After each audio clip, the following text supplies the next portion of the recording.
नाही, मला अतिशय आनंद आहे की जे काही आंदोलन सुरू होतं, उपोषण सुरू होतं आणि चलो मुंबई सुरू होतं, त्याला आज एक प्रकारे अतिशय चांगला मार्ग निघून आणि त्याची सांगता झालेली आहे। आमचे सन्माननीय मुख्यमंत्री श्री एकनाथ शिंदेजी यांच्या नेतृत्वात आमच्या सरकारने या संदर्भात एक अतिशय सकारात्मकता दाखवली होती आणि आज मला आनंद आहे की मुख्यमंत्र्यांच्या नेतृत्वात आज हा प्रश्न या ठिकाणी सुटलेला आहे। मी श्री मनोज जरांगे पाटील यांचं देखील अभिनंदन करतो आणि त्यांचेही आभार मानतो की हा जो काही मार्ग आहे तो मार्ग त्यांनी स्वीकारला। कारण आम्ही सुरुवातीपासून हे सांगण्याचा प्रयत्न करत होतो की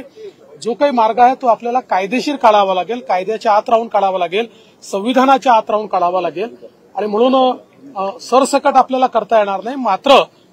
ज्यांच्याकडे नोंदी आहेत त्यांच्या रक्तनात्यातल्या लोकांना आपल्याला ते देता येईल आणि त्या संदर्भात सर्वोच्च न्यायालयाचे देखील आदेश आहेत, त्या संदर्भात संविधानाची देखील तरतूद आहे आणि त्यामुळे अशा प्रकारचा मार्ग जर निघाला तर त्यातनं ज्या काही अडचणी आहेत त्या अडचणी आपल्याला दूर करता येतील आणि मला आनंद वाटतो की हा जो काही मार्ग आहे तो मार्ग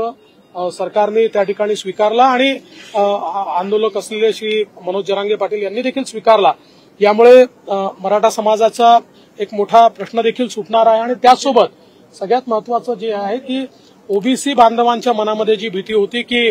कुठेतरी आमच्यावर अन्याय होईल का, तर ओबीसी बांधवांवर देखील कुठलाही अन्याय आम्ही यामध्ये होऊ दिलेला नाही। त्यामुळे मला असं वाटतं की